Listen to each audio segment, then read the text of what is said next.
Bueno, chicos, vamos a arrancar el día de hoy.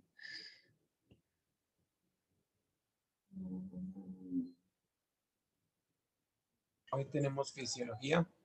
Hoy tenemos fisio, ¿sí?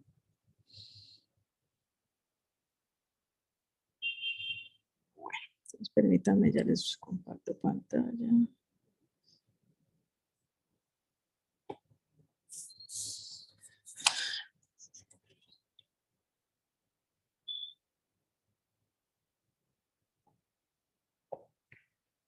Ok.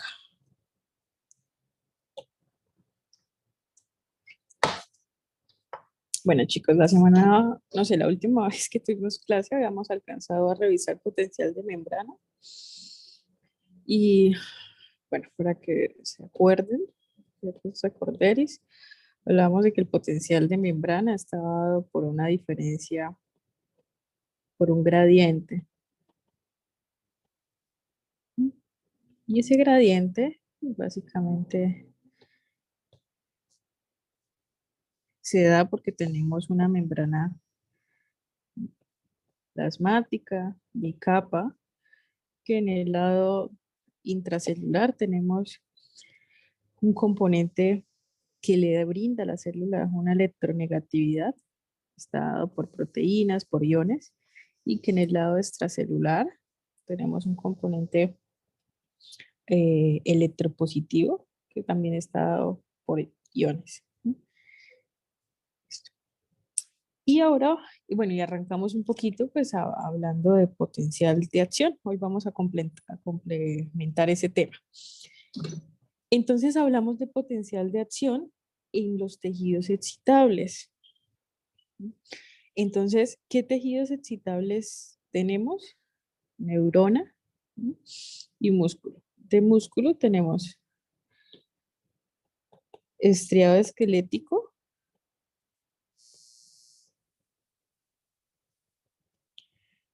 y músculo cardíaco. Vamos a profundizar mucho más cuando veamos fisiología cardíaca acerca del potencial de cardíaco.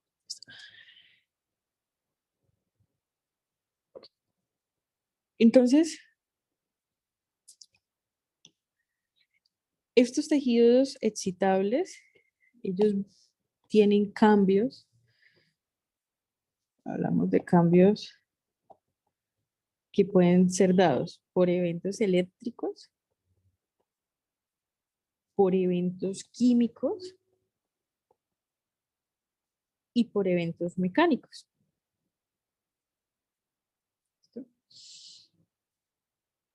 Y todos estos todos estos cambios van a generar potenciales, es decir, cambios en la polaridad de la membrana que pueden ser propagados, potenciales propagados,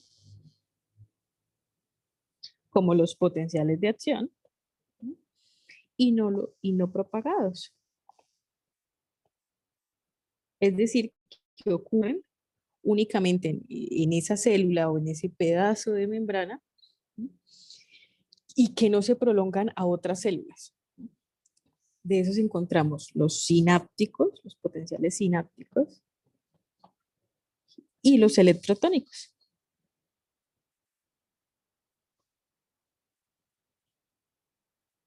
¿Listo? Ahora, ¿por qué se producen esos cambios? Básicamente, esos cambios se producen porque hay cambio en la permeabilidad.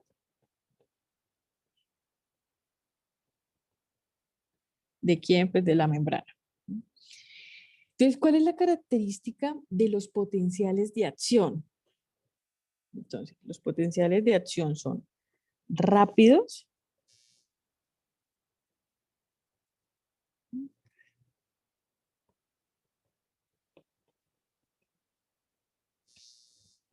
ellos son rápidos y se miden en tiempo, en milisegundos, y son pequeños.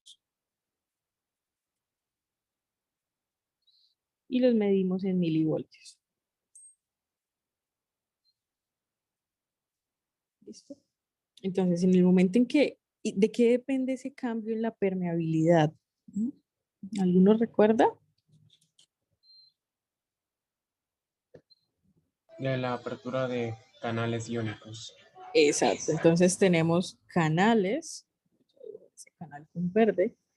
Entonces tenemos en la membrana proteínas que son canales o receptores que ellos se abren dependiendo del estímulo que reciban y van a dejar que ingrese o que salga algún ion. Entonces, si es en el caso del sodio, entonces el sodio ingresaría y empezaría a cambiar la polaridad de la membrana, la polaridad de la célula. Es decir, tendríamos una célula más electropositiva. Vamos a entrar a...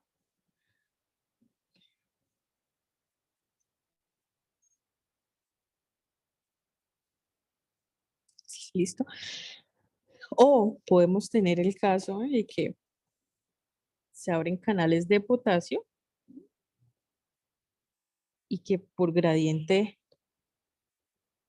el potasio entonces saldría. ¿Y qué pasaría con nuestra célula? Regresaría al estado de reposo. ¿Listo? Hay dos conceptos muy importantes, chicos, que ustedes deben tener en cuenta. Deben tener presente. El de conducción. Cuando hablamos de conducción, hablamos de que el fenómeno es dentro de la célula.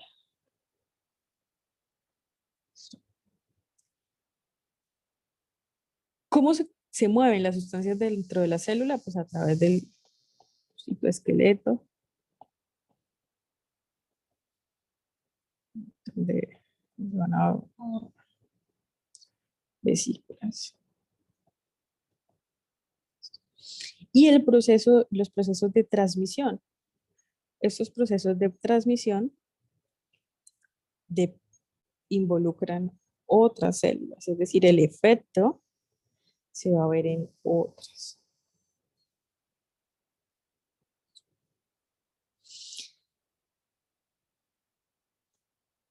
Listo.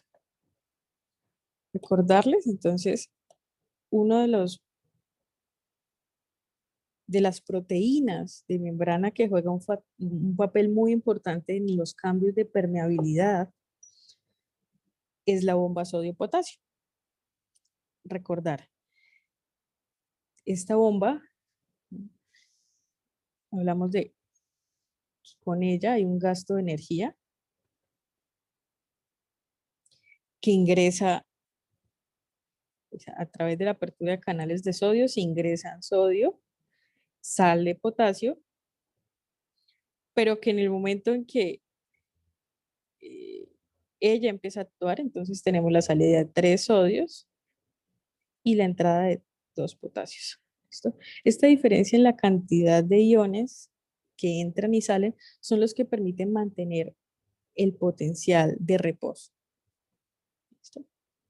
Ahora, vámonos ahora a potencial de acción.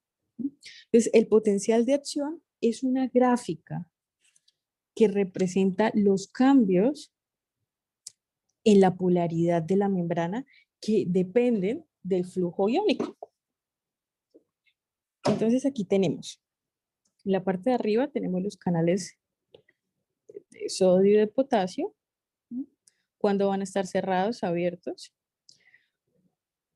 Tenemos la capacidad de excitación de esa célula. Y aquí tenemos lo que sería la membrana. Imagínense que esta es la membrana, la bicapa. ¿Okay?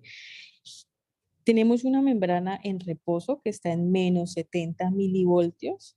Recuerden que este menos nos indica la polaridad dentro de la célula.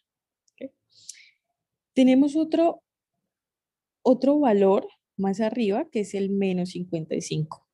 A ese valor nosotros lo vamos a llamar como el valor umbral.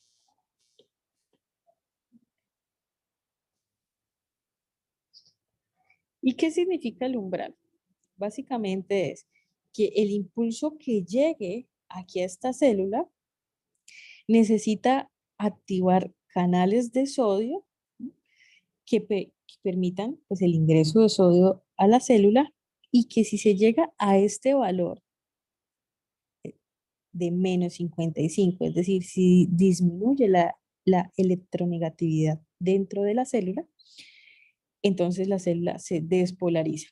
¿Sí? Se van a abrir más canales de sodio y se va a llegar hasta un umbral electropositivo o hasta el valor máximo, que hablamos de 30, más 30. Este más 30 que indica, bueno, que la célula tiene mayor sustancia con cargas positivas. Pero aquí hemos hablado solo de los canales de sodio. Entonces vamos a dibujarlos de rojo. Entonces tenemos canales de sodio dependientes de tiempo y dependientes de voltaje. Los dependientes de tiempo son lentos. Los dependientes de voltaje pues se abren una vez hay un estímulo que cambia de manera brusca la polaridad. Cuando se abren estos canales, el sodio ingresa inmediatamente a la célula. Ingresa en grandes cantidades. Al ingresar en grandes cantidades tenemos un aumento en la polaridad de la célula, es decir, más electropositiva. Seguimos con los canales abiertos hasta que llegamos aquí a un tope, que hablamos de más 30. En ese momento, si ustedes recuerdan, tenemos canales dependientes de tiempo y de voltaje. Los canales de tiempo se han cerrado y los canales de voltaje se empiezan también a saturar. Entonces, estos canales en el más 30, en este pico grandotote, se cierran. Al cerrarse, ¿qué ocurre? Los canales de potasio se abren.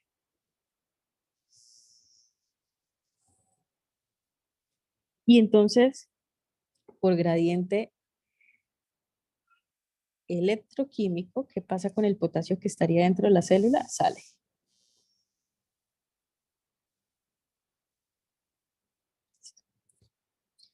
En ese momento en que los canales de potasio se abren y está saliendo potasio de la célula, la capacidad de excitación de esa célula es nula. A eso lo llamamos periodo refractario. ¿Qué quiere decir? Que si llega aquí otro estímulo, llegó aquí un estímulo, los canales de sodio no se van a abrir, es decir, la célula no va a lograr despolarizarse otra vez. Se debe esperar otra vez a que la célula se repolarice, es decir, que salga el potasio, que se equilibren otra vez las cargas, ¿vale? Ahora, seguimos bajando, seguimos avanzando en el tiempo y los canales de potasio siguen abiertos. Eso permite que la célula caiga tenga un potencial de membrana incluso inferior, es decir, que esté más electronegativo que antes de despolarizarse. Porque también tenemos canales de potasio dependiendo de tiempo.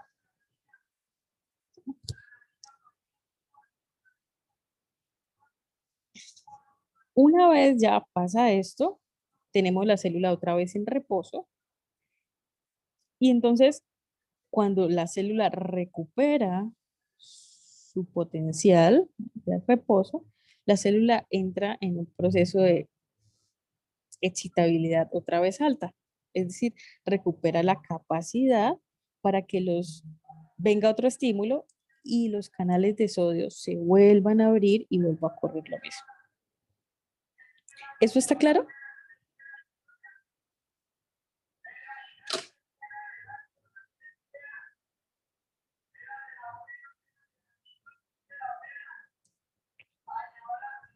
Sí, ok.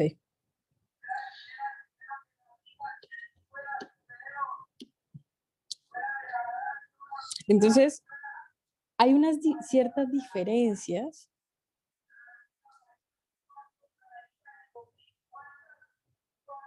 en la gráfica entre una célula nerviosa, es decir, una neurona, y entre una célula cardíaca. Pero básicamente el proceso es el mismo. Entonces tenemos un estímulo, la célula nerviosa se encuentra en un umbral de menos 70, que fue lo que acabamos de ver, menos 70 milivoltios, con un potencial umbral de menos 55.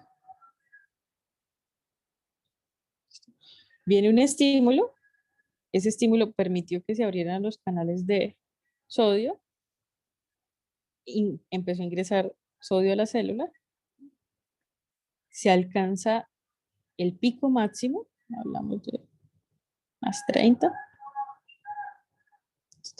y se abren los canales de potasio. Al abrirse los canales de potasio, sale potasio, la célula empieza a recuperar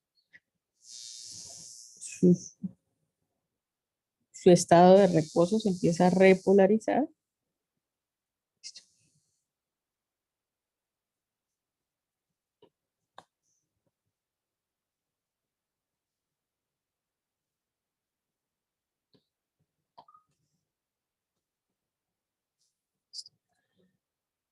Ok, ¿qué pasa con la célula cardíaca? Entonces, en la célula cardíaca tenemos lo siguiente. La célula cardíaca se encuentra en menos 90 milivoltios. También tenemos un potencial umbral de menos 55 milivoltios. Entonces aquí arranca, viene un estímulo, se abren los canales de sodio, lo mismo, entra sodio. Luego ocurre aquí, se abren los canales de potasio y empieza a salir potasio. A eso llamamos la fase 1. La fase 1. Pero se estabiliza un poco. Se estabiliza más o menos en 15 milivoltios. ¿A qué se debe esa estabilización o esa meseta? Si es conocida. Bueno, esa es la fase 2. Y se debe a que tenemos un ingreso de calcio. Entonces, la salida del potasio estaba devolviendo a la célula, estaba repolarizando la célula, pero se abren los canales de calcio y al abrirse los canales de calcio, ingresa calcio, permitiendo que la célula se mantenga un poco en esa electropositividad. ¿Listo? Pero aquí los canales de potasio siguen abiertos. Entonces, ese flujo permite que se produzca esa meseta. Después de esto, los canales de calcio se cierran, pero los canales de potasio siguen abiertos. Es lo mismo, al seguir abiertos los canales de potasio, la célula recupera y vuelve a su estado de reposo. Esto lo llamamos la tercera fase. Y tenemos, sigue saliendo potasio y la fase de repolarización. Ahora, ¿qué pasa cuál es la diferencia con el potencial de acción de una célula nerviosa, incluso una célula de músculo esquelético en relación con la cardíaca? Y es que la célula cardíaca con el potencial de acción cardíaco no vamos a encontrar periodos refractarios. ¿Eso qué significaría, chicos?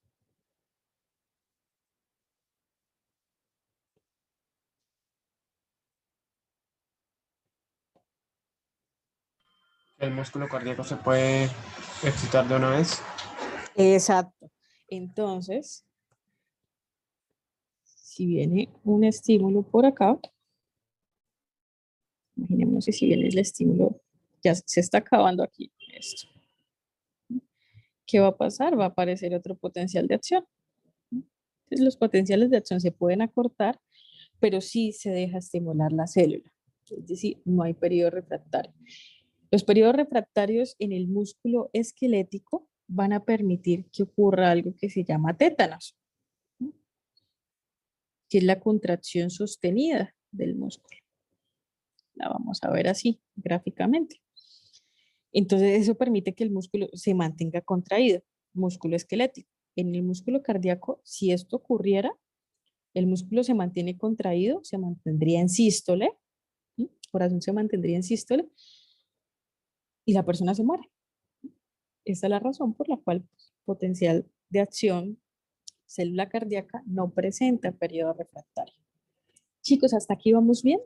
Profesora, el Dime. periodo refractario es cuando ya se abren los canales de potasio, ¿cierto? Sí, en la parte, sí, en la parte, sí, sí, tan pronto se alcanza el pico, más o menos, ahí tendríamos un periodo refractario. Es decir, la célula no puede volverse a estimular. Tenemos que esperar un tiempo para que se vuelva a despolarizar. ¿Hasta aquí vamos bien, muchachos? Me parece, sí. Sí, bueno.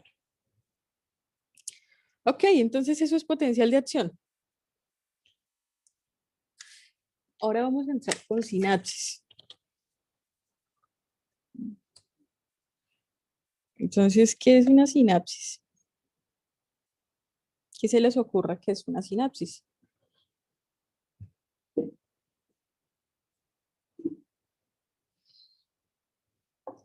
Una comunicación entre dos células. Comunicar, comunicación, entre dos células, sí. Eh, Básicamente es una unión funcional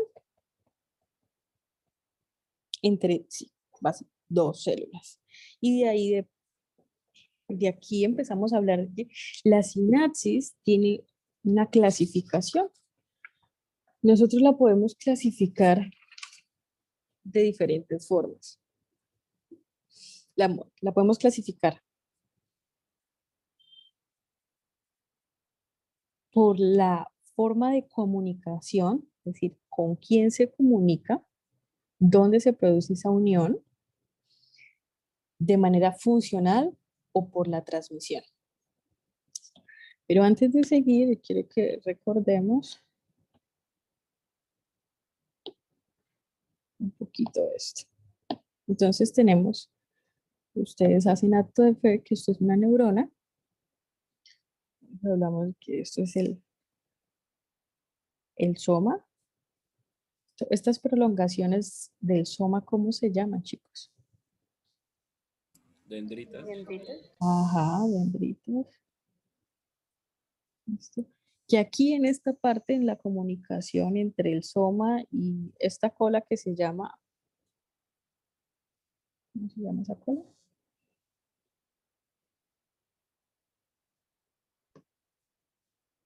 Axón. El axón. Ujú. Entonces, entre el soma y el axón tendremos como un botón. ¿Cómo se llama eso? ¿Sí te acuerdas?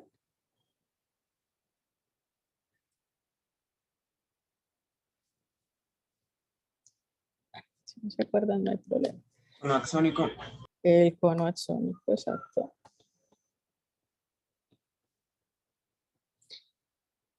Que el axón está revestido de una serie de proteínas que se llaman, Vainas de mielina. esas son la mielina. Esas vainas de mielina son producidas por unas células que se llaman las células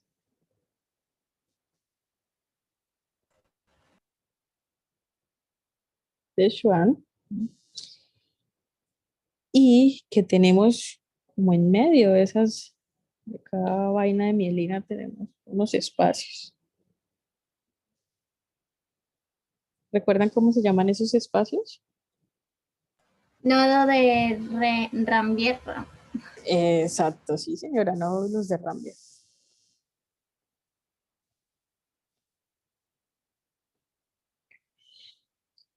Entonces, el impulso nervioso puede ser saltatorio o no saltatorio. Saltatorio es cuando involucra la mielina, es decir, viene de esta forma. Aquí hay canales. Se abren canales y permite el paso del impulso. O no saltatorio, es decir, aquellas neuronas que no tienen mielina. Entonces, el impulso nervioso debe recorrer todo lo largo del axón. Ok, entonces, para arrancar con la clasificación morfológica, déjenme contarles que tenemos comunicación que puede ser axón,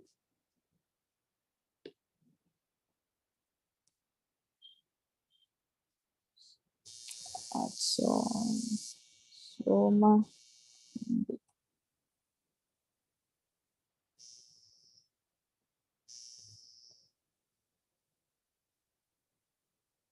Podemos tener comunicaciones o sinapsis axón, soma, dendrita, axón, soma, dendrita, y dendrita, axón.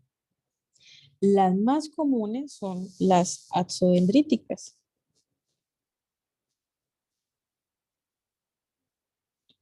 Son las más abundantes.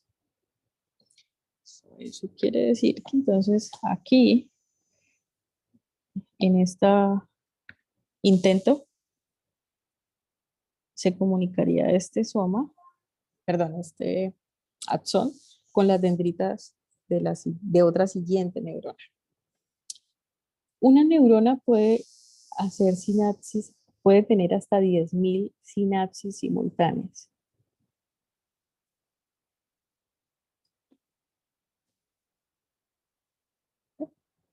Entonces, esta neurona 1, que está en verde, puede conectarse con otras 10.000, es decir, puede estar recibiendo por acá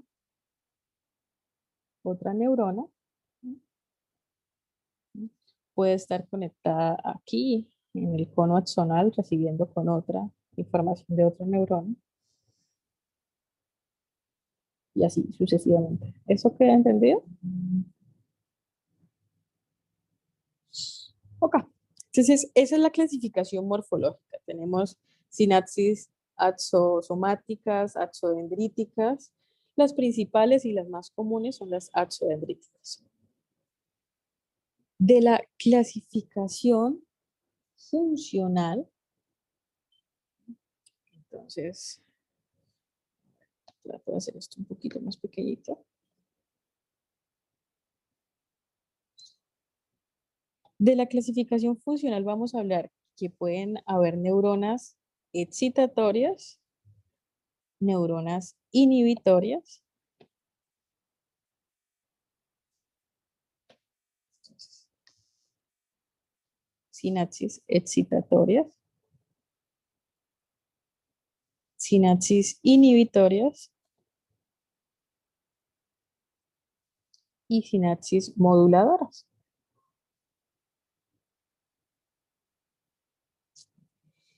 Y de la transmisión, que puede ser de transmisión eléctrica o de transmisión química. Y en la química vamos a hablar de unas sustancias que son los neurotransmisores.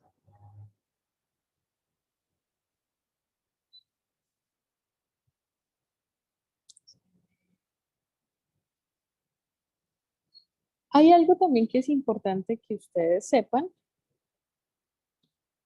Creo que lo trabajamos con membrana y un poquito en el laboratorio, y era acerca de los receptores. La sinapsis química trabaja con receptores, los receptores que se encuentran en la membrana. Y tenemos dos tipos de receptores. El receptor inotrópico, que es un receptor que tiene unas subunidades. Generalmente son 5 subunidades.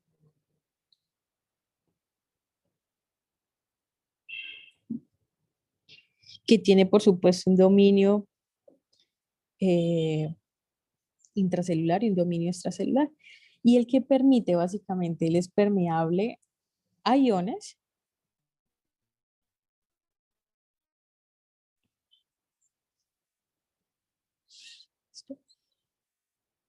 Cuando es estimulado una de las subunidades, es probable que pueda ser estimulado por un neurotransmisor. Se permite la apertura de ese canal y los iones pasen. Y tenemos el receptor metabotrópico, que es una proteína transmembrana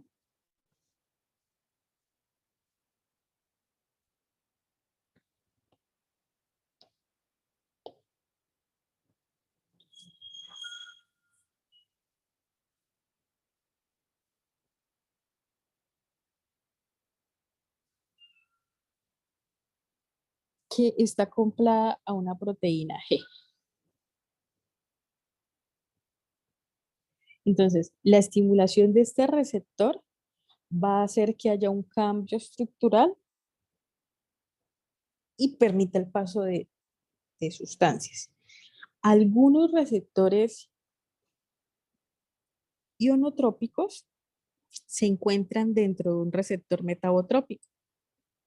El principal ejemplo que puedo darles de eso son los receptores que se encuentran en la unión neuromuscular.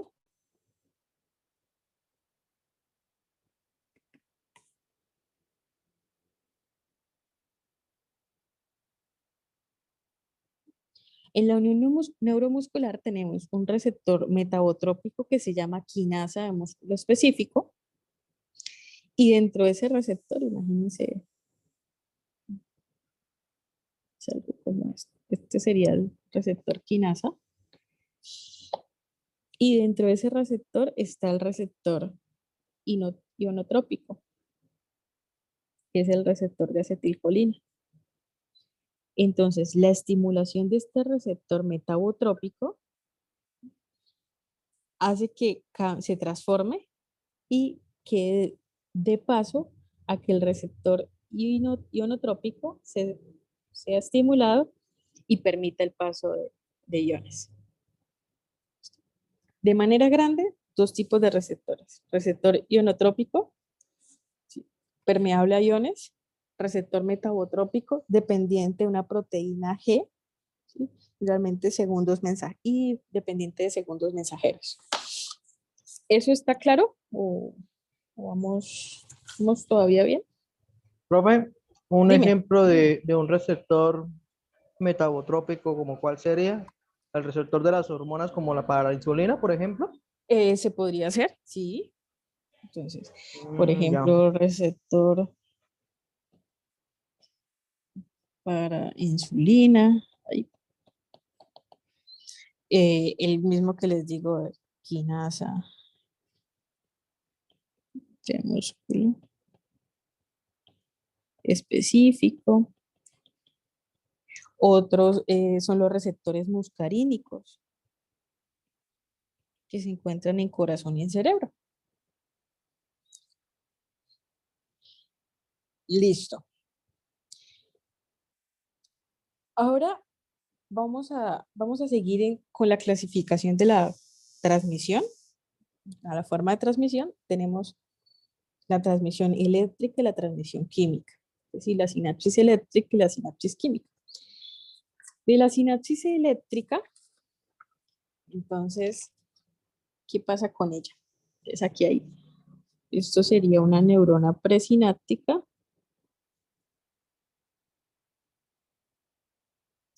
Y esta sería, voy a poner esto entre paréntesis, entre comillas, posináptica.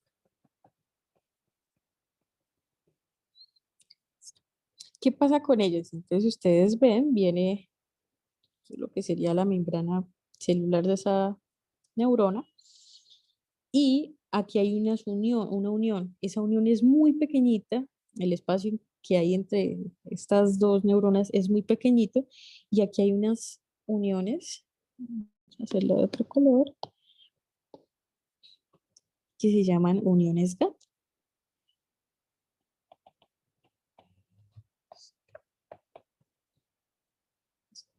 Estas uniones GAP permiten el flujo continuo de iones, pero ese flujo no es unidireccional, es decir, de la neurona 1 o la neurona que dijimos presináptica, pueden venir a la posináptica o viceversa.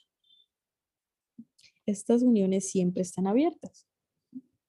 Entonces aquí yo traté de hacer una caricatura de esto. Tenemos la membrana, la capa lipídica. Esta sería una unión GAP. Siempre están unidas, se permite el flujo. Entonces los iones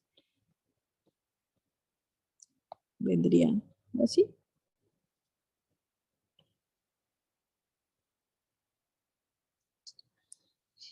¿Cuáles serían las características o las ventajas de este tipo de sinapsis?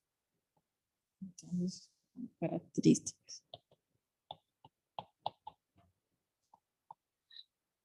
El envío de la señal, ¿ustedes qué creen? ¿Sería rápido o lento? Rápida. Muy rápido. Señales rápidas. Porque no depende de que se pegue algo a la membrana o al receptor. Es decir, que haya un receptor que espere que algo llegue, lo active, cambie de estructura. El flujo es continuo. La distancia entre las membranas es muy pequeña.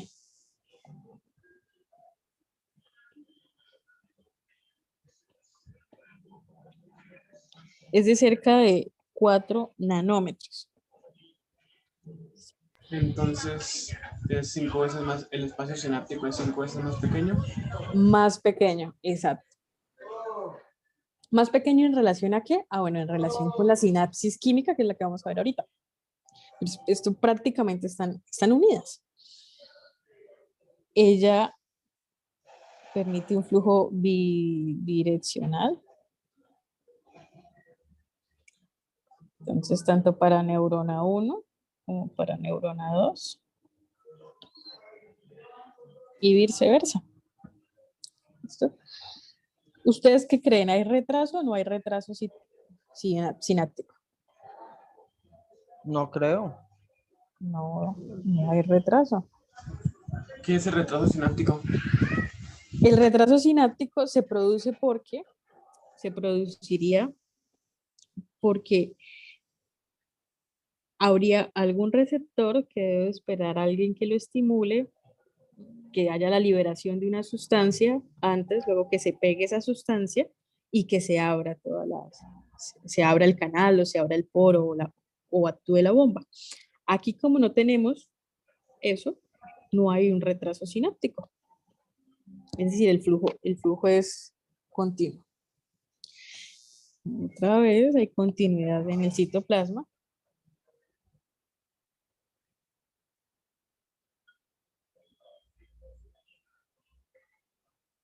Ok. Y pues, ¿qué fluye aquí? Corriente iónica.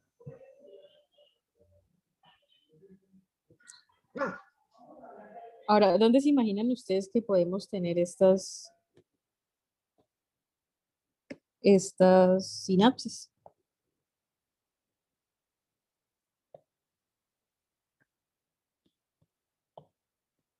En los órganos de los sentidos. De los sentidos, sí. Especialmente y únicamente. La vista. Ustedes hacen el acto de fe, que esto es una retina, un fondo de ojo. Y entonces es en retina donde se encuentran este tipo de sinapsis. De resto, no encontramos sinapsis eléctricas en otro lugar. Las sinapsis eléctricas son propias de invertebrados Y el principal ejemplo, cuando ustedes quieran, por mero chisme, es el axón grande de calamar. A partir de él se estudiaron las sinapsis eléctricas. ¿Está claro esta?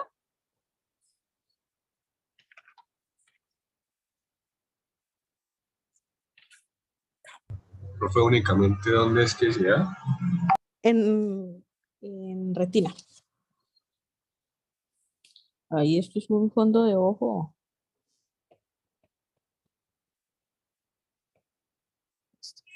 ¿Por qué? Porque aquí necesitamos que los estímulos viajen de manera rápida.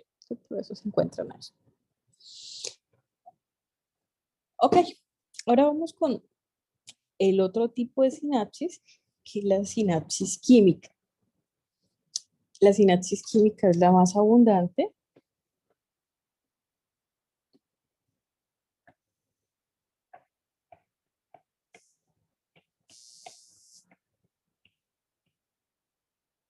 ¿Listo? Entonces, es como lo siguiente. Tenemos en la sinapsis química una neurona presináptica,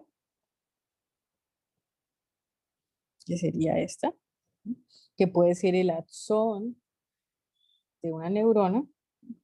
Y tenemos una neurona posináptica, que podría ser la dendrita, el cono axónico, podría ser cualquier parte de otra neurona. En la neurona presináptica, entonces tenemos, bueno, aquí tenemos lo que serían las vainas de mielina. Y dentro de esta neurona tenemos varias cosas. Uno, unas vesículas, que son estas que tenemos aquí en colores. Tenemos unos canales. Este es un canal de sodio. Pero muy importante, tenemos unos canales que son los canales de calcio. Ellos se abren y permiten el ingreso, por supuesto, de calcio a la célula, la neurona. El calcio es muy importante para la sinapsis química, porque gracias a él va a haber la ruptura de estas vesículas. Estas vesículas contienen generalmente neurotransmisores.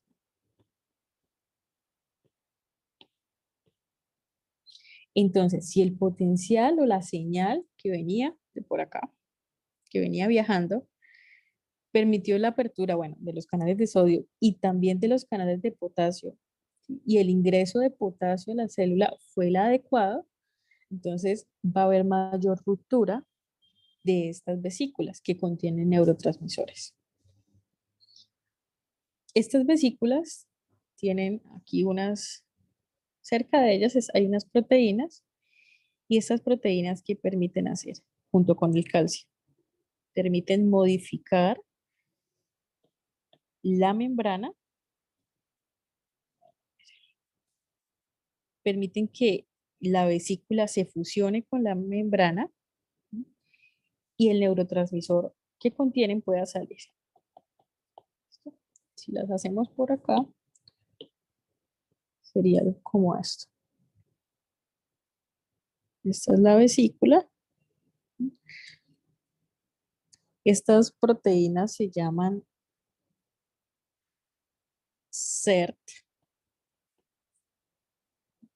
Y entonces, ¿qué pasa? Ellas permiten que la vesícula se una a la membrana y produzca la salida o la exocitosis.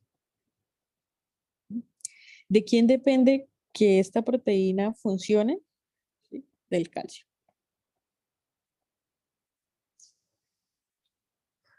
Ok, listo. Eso es de la neurona presináptica. Por supuesto, vamos a tener otro tipo de organelos. Aquí yo hice el intento de dibujar una mitocondria. Y tenemos ahora un espacio al que vamos a llamar el espacio sináptico o la hendidura sináptica.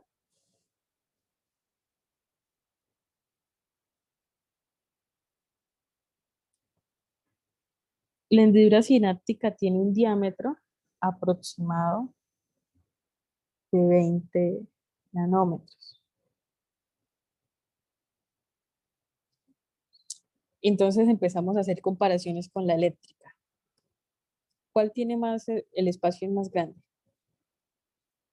Por supuesto esta. Aquí no tenemos continuidad del citoplasma. Las células están separadas. Ok. En ese espacio sináptico, en esa hendidura sináptica van a haber sustancias, proteínas.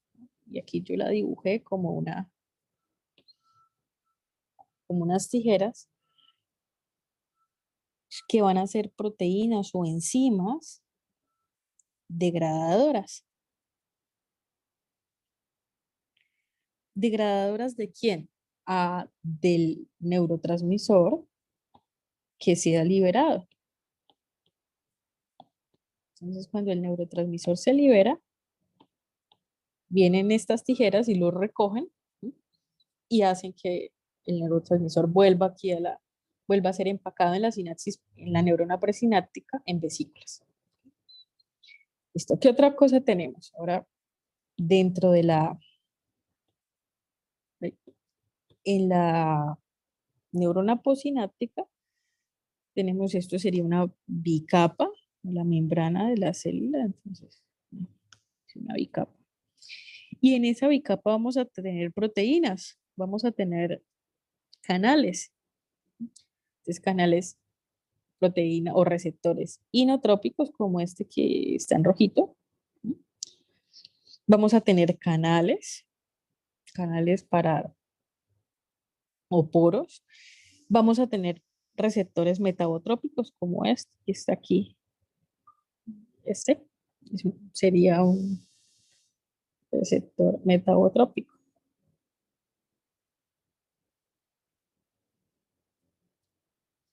Y este sería un inotrópico.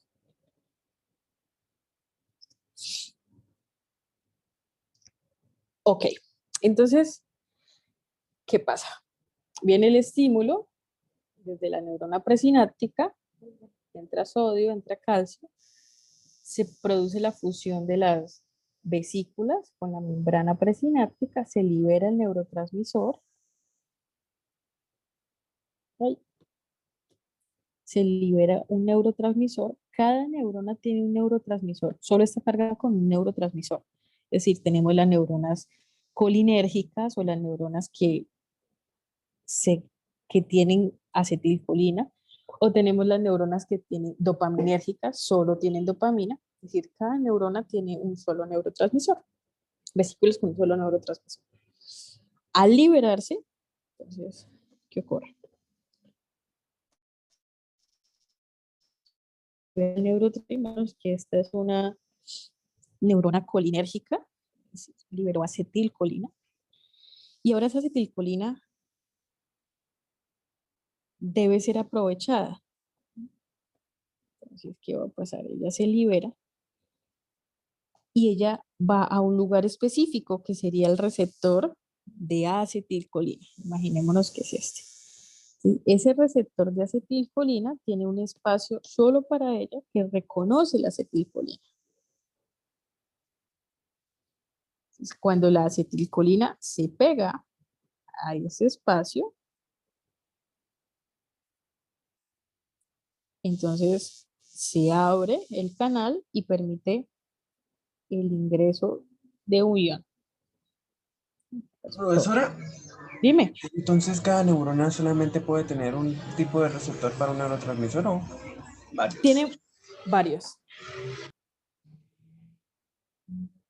Las pre generalmente tienen, pues, es decir, dentro de la neurona posináptica tú vas a encontrar proteínas o receptores de diferentes tipos.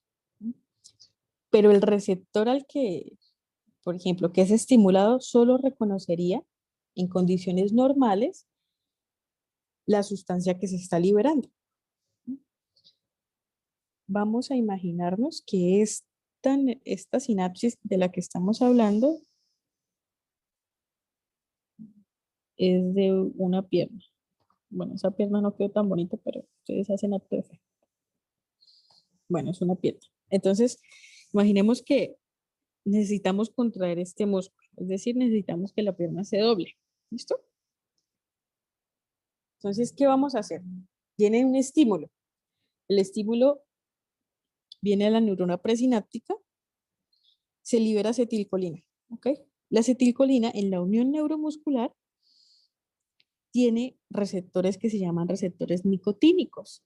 Ellos son receptores ionotrópicos.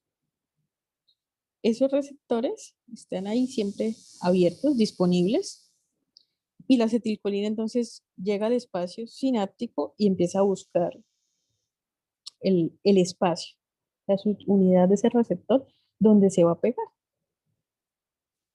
Al pegarse, permite la apertura de unos canales y permite el ingreso de un ion. En este caso particular sería el sodio. ¿Qué pasa si entra sodio a la célula?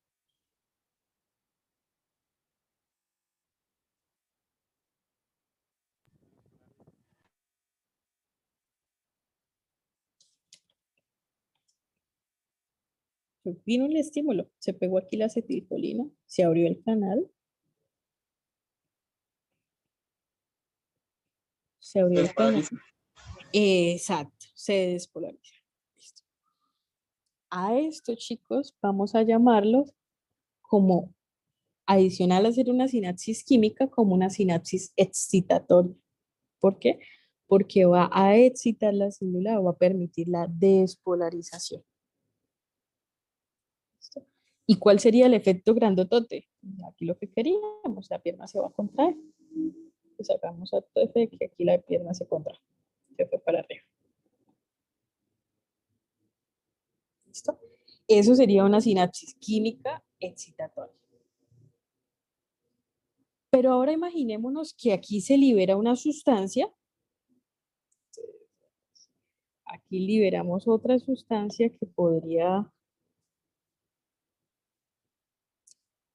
que al unirse, pues liberamos aquí un neurotransmisor. Y ese neurotransmisor se unió a un receptor ionotrópico, pero ese receptor ionotrópico no va a abrir canales de sodio, sino va a abrir canales de potasio. ¿El potasio en condiciones normales entra o sale?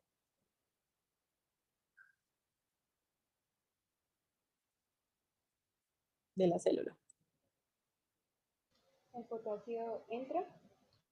Pero en condiciones normales, acuérdate que el potasio Sale, ay, profe. sale, exacto. Entonces, si el potasio sale, aquí está saliendo el potasio.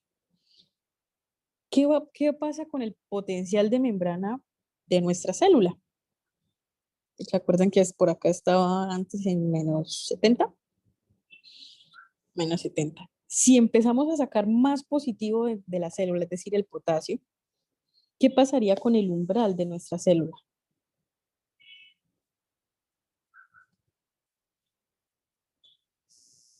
Es decir, la célula, ¿qué le pasaría? ¿Se volvería más positiva o más negativa? Se vuelve más negativa, ¿no? Más negativa.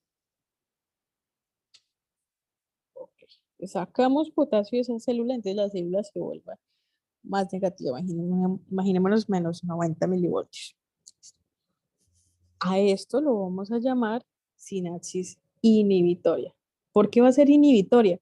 Porque la célula no se va a despolarizar. Para que la célula se despolarice necesitamos que entre sodio.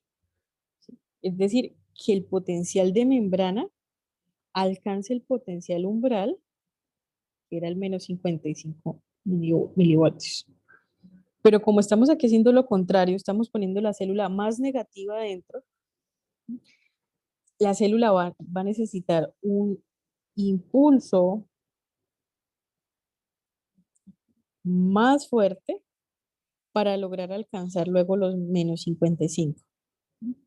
Entonces, una sinapsis inhibitoria generalmente ocurre porque hay salida de potasio, ¿sí? O incluso entrada de cloro a la célula, ¿sí?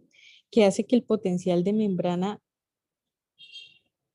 que la célula se hiperpolarice, es decir, que pongamos dentro de la célula más carga negativa y que sea más difícil llegar al umbral. ¿Eso es claro?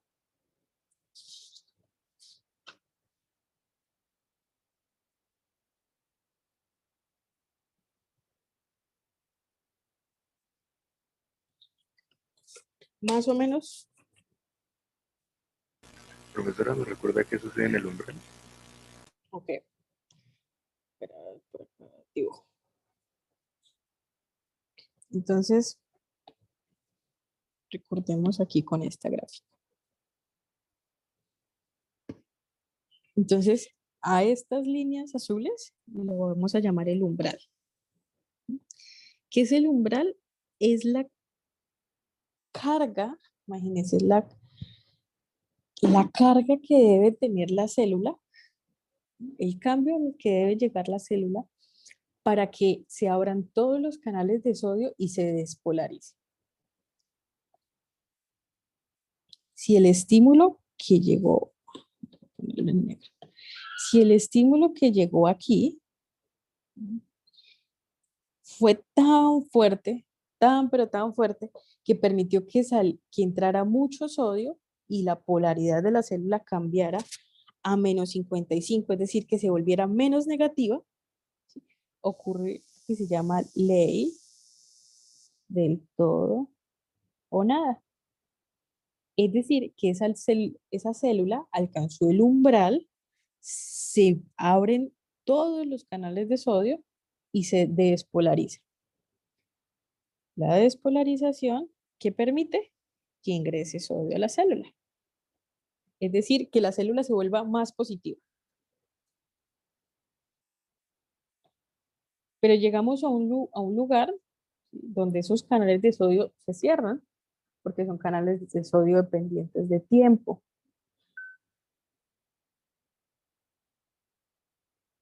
¿Y qué ocurre entonces? Se abren unos canales que son los canales de potasio. ¿Qué hacen esos canales de potasio? Si la célula ya está muy positiva, el potasio sale. Al salir el potasio, la célula empieza a perder, empieza a volverse más negativa. ¿Listo? Y la célula se repolariza. Finalmente, sale todo el potasio y se equilibran las cargas. Entonces, el umbral es el voltaje necesario a donde la célula va a llegar para que se despolarice.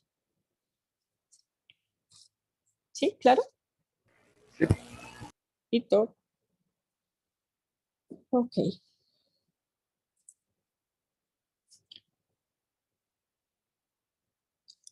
Entonces, ¿de qué depende que la transmisión sináptica sea exitosa? Depende de 5 cositas. La primera es de la apertura de canales de calcio. Entre mayor calcio, mayor vesículas que se abren. Listo.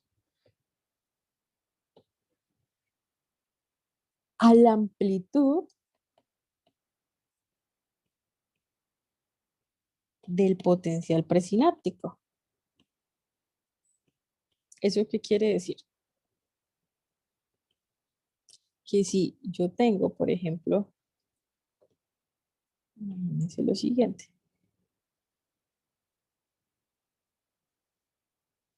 Que si yo tengo un potencial presináptico que es muy grandotote, pues la capacidad para estimular la célula de al lado y la célula posináptica va a ser mayor. Pero si yo tengo un potencial presináptico chiquitito, pues es probable que el potencial posináptico que yo genere también sea chiquitito e incluso que no se logre.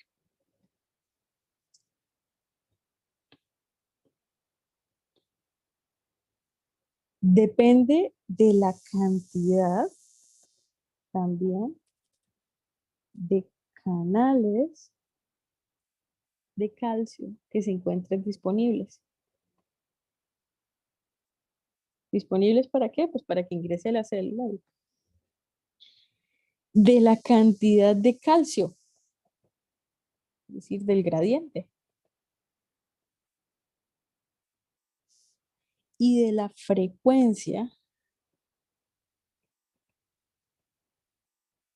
del potencial de acción.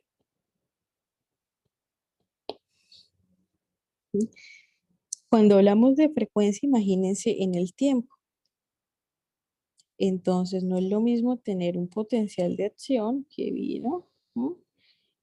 Y tiempo después otro potencial de acción. Al tener un potencial de acción que aquí logramos ya superar el periodo refractario y volvemos a estimular.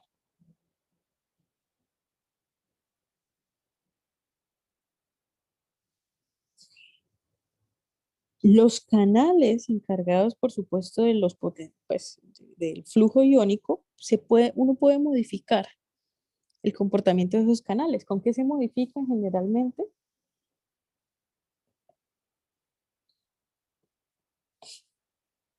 Se pueden modificar con fármacos,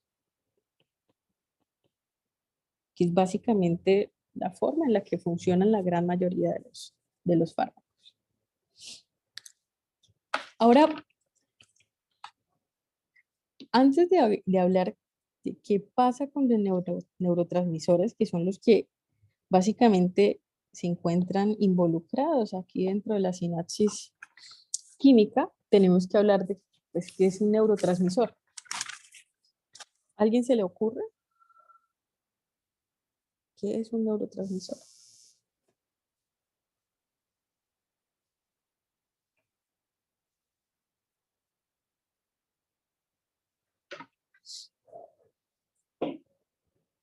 ¿Nadie?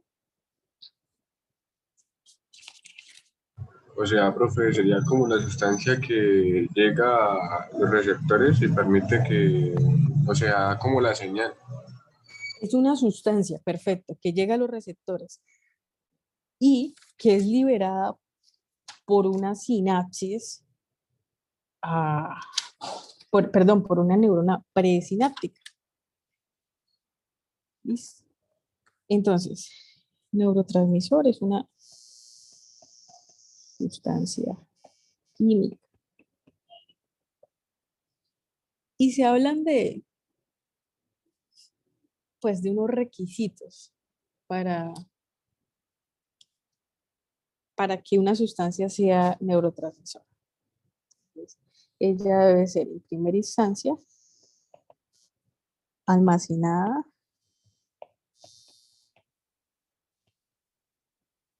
en vesículas.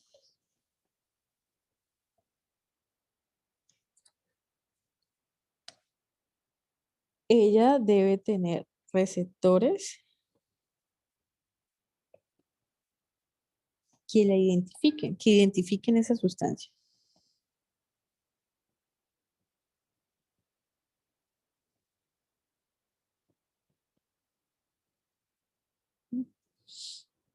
Debe haber una enzima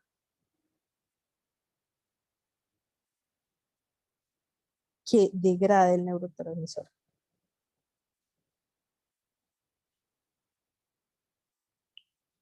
Básicamente, sí, básicamente. Y que pueda modificarse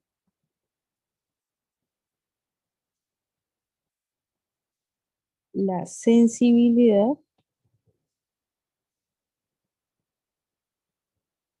de los receptores. Y volvemos a lo mismo. Esa sensibilidad puede verse pues modificada porque hay una disminución o aumento en la liberación de los neurotransmisores o porque se cambia la estructura del receptor como tal.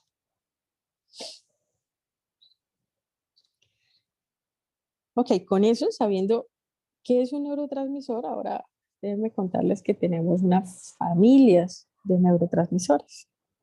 ¿Mm?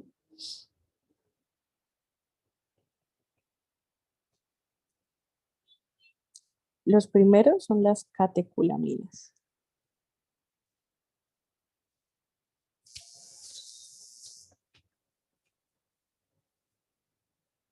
Ellas nos preparan o sirven, imagínense, como huida, peligro, que son la noradrenalina, la adrenalina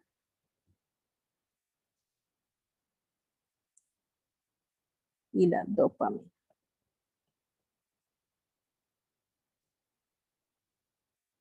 Tenemos otra que son los derivados de la colina, que es único, que es la acetilcolina.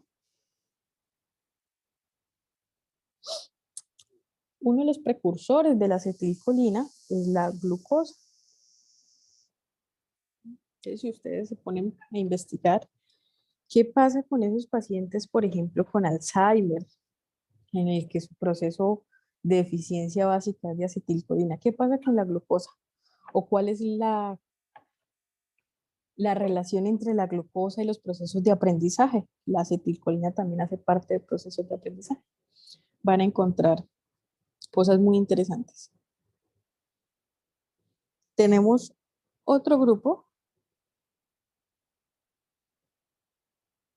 que son los aminoácidos, dentro de los que encontramos GABA, encontramos glicina, encontramos el glutamato. El glutamato se caracteriza o es conocido como el neurotransmisor por excelencia excitatorio, incluso excitotóxico.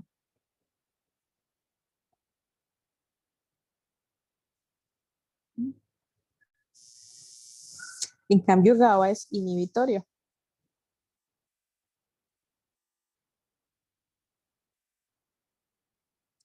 Y finalmente tenemos el aspartato.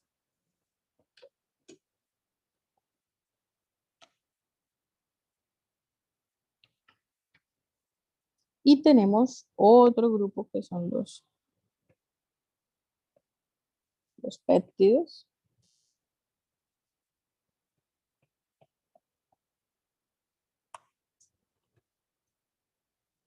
Dentro de los péptidos encontramos algunas encefalinas, las endorfinas, incluso la sustancia P. La sustancia P, ustedes se ponen a leer, ya está relacionada con dolor.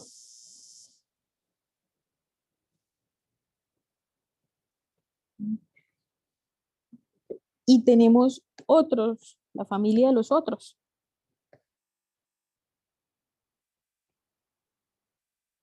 Okay. Dentro de los otros encontramos el óxido nítrico.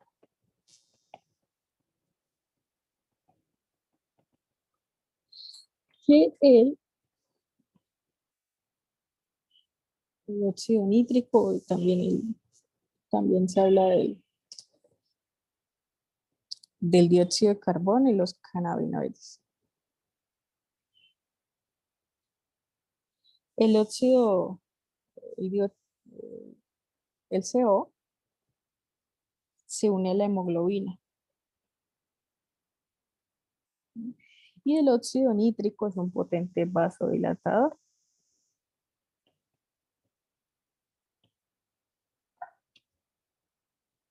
Listo. Ese es un ultra resumen de neurotransmisores. Y ya sabiendo esto, ¿qué pasa con el neurotransmisor una vez es liberado a la sinapsis? Entonces el neurotransmisor puede hacer lo siguiente. Él se puede, uno, que es lo ideal, que se una a su receptor. ¿Sí? Dos, que se vaya para otro lado. Y entonces afecte, pues haga efecto en otra neurona. Este neurotransmisor se vino para acá. Hizo efecto aquí en otra neurona. Él puede ser recogido por transportadores y devuelto a una neurona presináptica, o él puede ser degradado por las enzimas degradadoras.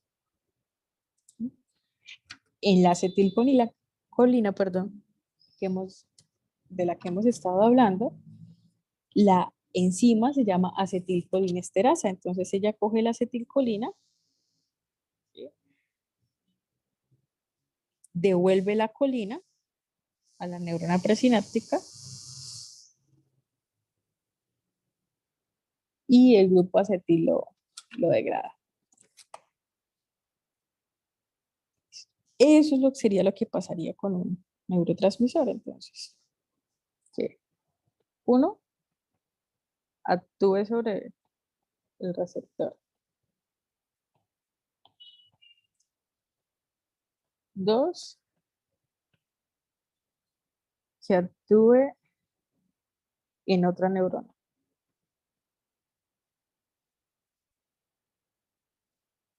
Que sea capturado, degradado por enzimas.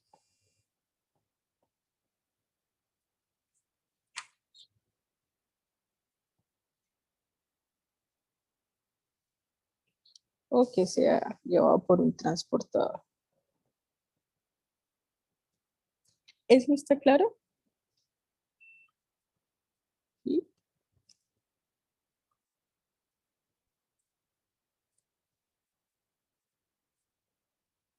Bueno, y vamos finalmente a retomar pues, lo de las sinapsis excitatorias e inhibitorias.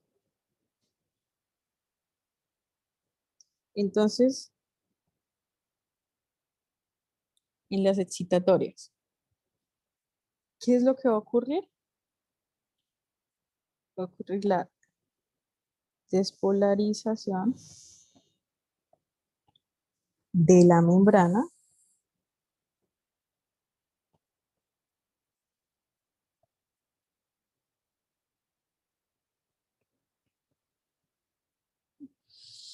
y esa despolarización de la membrana postsináptica se llama potencial excitatorio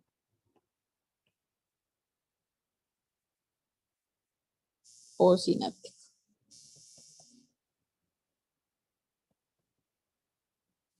Eso ustedes lo van a encontrar en los libros como en esta sigla.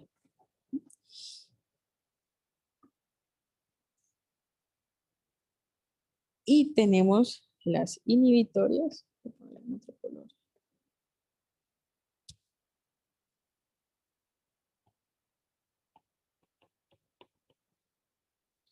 Que produce la hiperpolarización.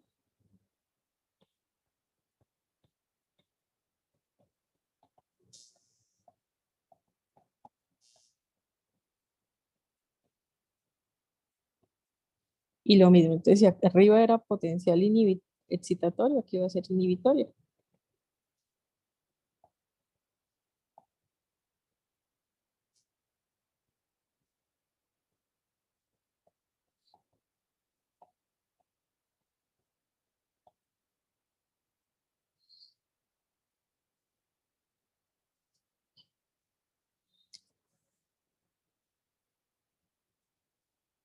Ahora, hay que tener en cuenta que esos potenciales posinápticos, bien sea excitatorios o inhibitorios, ellos tienen unas características.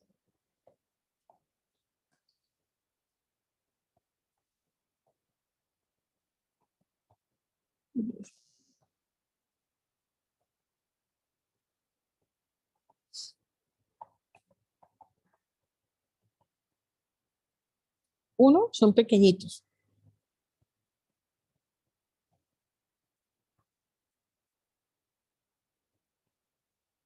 Es decir, de más o menos 0,04 milivoltios. O sea, trasladémoslo aquí a la gráfica de potencial de acción. Si se supone que si nosotros tenemos nuestra célula en menos 70 milivoltios, nosotros necesitamos un cambio a menos 55 milivoltios, a un 15, sí, 15, 25, 15 milivoltios, entre 15 y 25 milivoltios de cambio, ¿sí? Para cambiar la polaridad de la membrana, pues cambio en la polaridad de la membrana y generar el potencial de acción. ¿Sí? Al ser tan pequeñitos, entonces imagínense, si viene un potencial posináptico de 0,2 milivoltios, quedaría aquí, ¿cierto? Entonces no alcanzaría, uno solo no alcanzaría. Entonces viene un concepto, dos conceptos. Es la sumación. Profesora, Dime.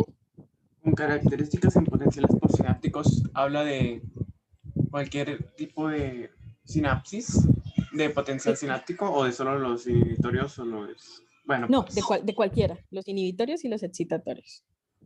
Sí, la una amplitud de ese sinapsis. química. Entonces una sola sinapsis puede tener hasta 0,4 milivoltios, puede contribuir en 0,4 milivoltios en el hasta, y así debe sumarse hasta el potencial lunar. Exacto. Entonces, una de las cosas que para mí en el pregrado, incluso en el posgrado, fue muy difícil comprender es que este potencial, ¿sí?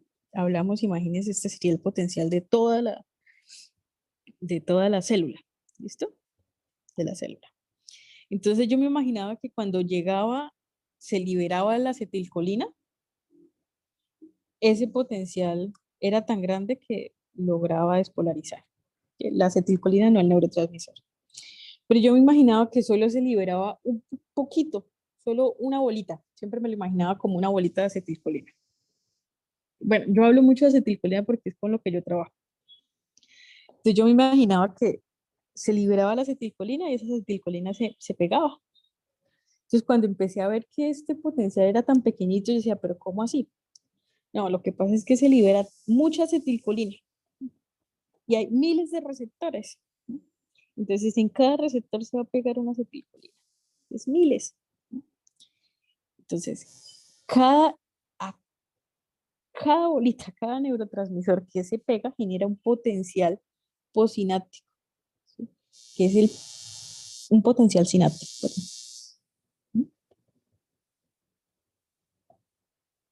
Cuando se pegan muchos, al pegarse muchos, pues hay una sumación. Esa sumación, ¿qué quiere decir? Que se alcanza el umbral. Alcanzamos los 25 milivoltios que necesitamos para llegar al umbral y despolarizar. Es decir, despolarizar, ¿qué quiere decir? Que abrimos muchos canales de sodio. Si la sinapsis es excitatoria, abrimos muchos canales de sodio y dejamos ingresar mucho sodio. Entonces cambiamos la polaridad de la membrana y se despolariza. Eso quiere decir sumación, que hay en muchos lugares de esa membrana postsináptica se están pegando muchos neurotransmisores que están permitiendo abrir canales. ¿Eso es claro? Entonces puede haber sumación de estímulos causado por una sola sinapsis. Por una sola sinapsis, exacto. Pero ahora, ¿qué viene? Esa sumación puede ser de dos formas. Esa sumación puede ser espacial, que es esto mismo que les estoy diciendo, que hay estímulos simultáneos en diferentes partes de la membrana.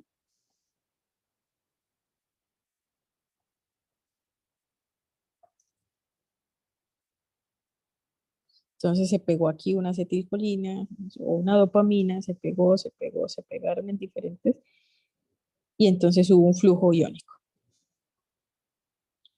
¿Listo? Bien sea hacia adentro o hacia afuera. Entonces puede ser que el neurotransmisor que se libere aquí, como dijimos, entonces se liberó aquí este neurotransmisor, mucho, mucho, mucho, mucho, y él se empieza a pegar en diferentes partes de la membrana.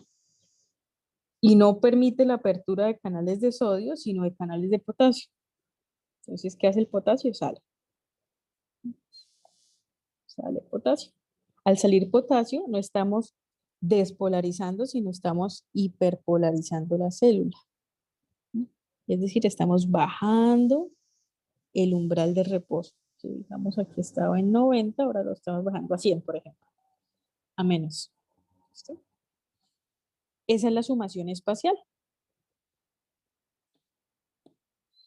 La sumación temporal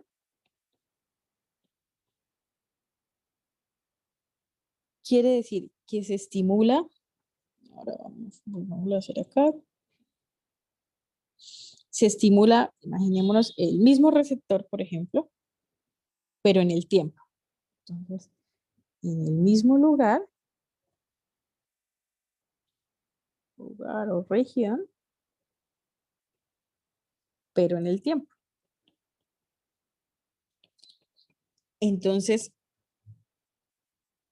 es más fácil explicarlo de esta manera. Ustedes tienen el músculo. El músculo necesitamos que se contraiga, ¿vale? Entonces, para que el músculo se contraiga, cada contracción sería un potencial de acción. Entonces, estimulamos. Entonces, imaginémonos, todos han ido al médico y a todos les han pegado con el martillo en la rodilla, ¿cierto? O tienen más o menos idea de qué es eso.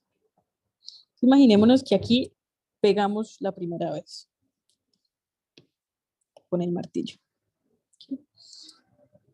Pegamos la primera vez, pero eso no fue tan efectivo ese golpecito. Entonces yo vuelvo a golpear. Antes de que caiga, ¿sí? Antes de que vuelvo a golpear. Entonces, ¿qué pasa? Se va sumando ese otro potencial. Vuelvo a golpear. Y se empieza a sumar.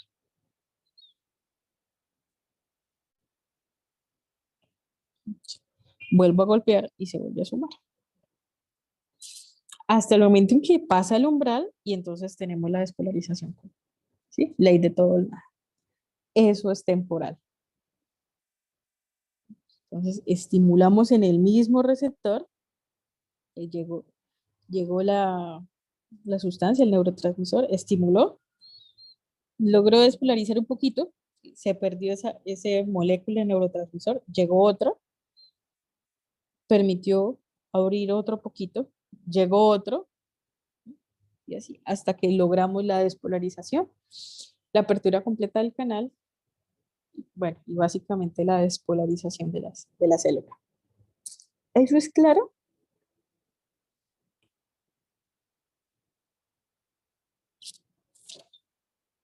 Con esto que acabamos de hablar, de la sumación, es la otra característica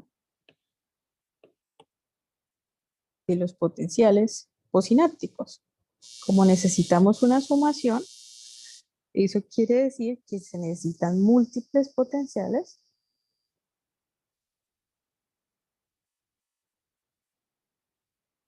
para alcanzar el umbral.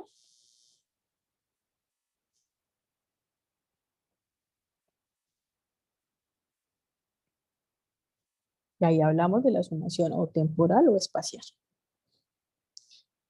Otra de las características de los potenciales posinápticos es que hay un retardo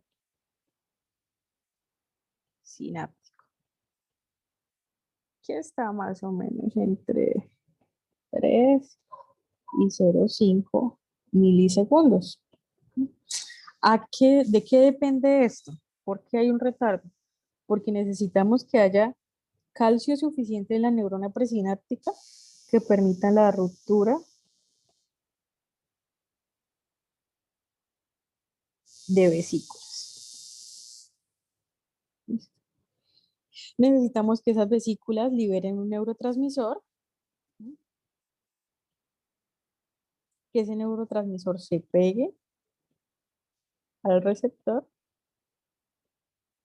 y el receptor permita la apertura de canales. Es decir, el mensaje no es inmediato, como si ocurre en la sinapsis eléctrica. A eso se refiere el retardo sináptico. Otra de las características de los potenciales posinápticos es que ocurre algo que se llama fatiga sináptica. ¿Y qué es fatiga sináptica? Que ocurre aquí la despolarización. Esto viene el impulso, se libera el neurotransmisor, pero ya llega un momento en que esa sinapsis no está funcionando. A eso se llama fatiga. ¿Por qué puede ocurrir eso? Porque hay una disminución en la producción del neurotransmisor, ¿no? O ya se liberó todo el neurotransmisor presináptico, se liberó, ya no hay más vesículas con neurotransmisor. O porque hay un aumento en la estimulación presináptica. Entonces, imagínense que vino aquí el primer estímulo, liberó neurotransmisor. Vino aquí otro estímulo, también liberó neurotransmisor. Vino otro, liberó neurotransmisor, pero ya el neurotransmisor se acabó. Listo. Y ya no. A eso se llama, a eso se debe la fatiga sináptica. Chicos, ¿claro? ¿Entendido?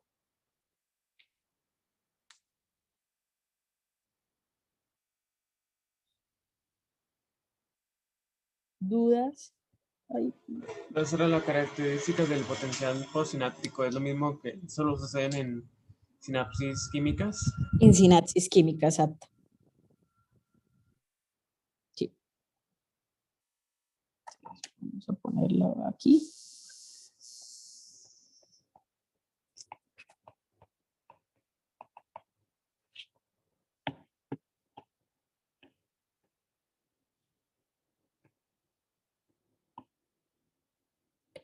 Sí, solo en sinapsis químicas.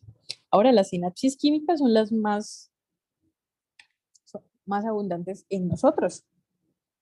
En cambio, sinapsis eléctricas no las tenemos únicamente en retina. El resto hace parte de invertebrados.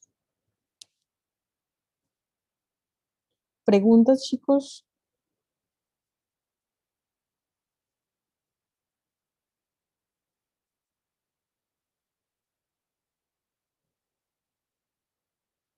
¿No? Ok. Vamos a pausar.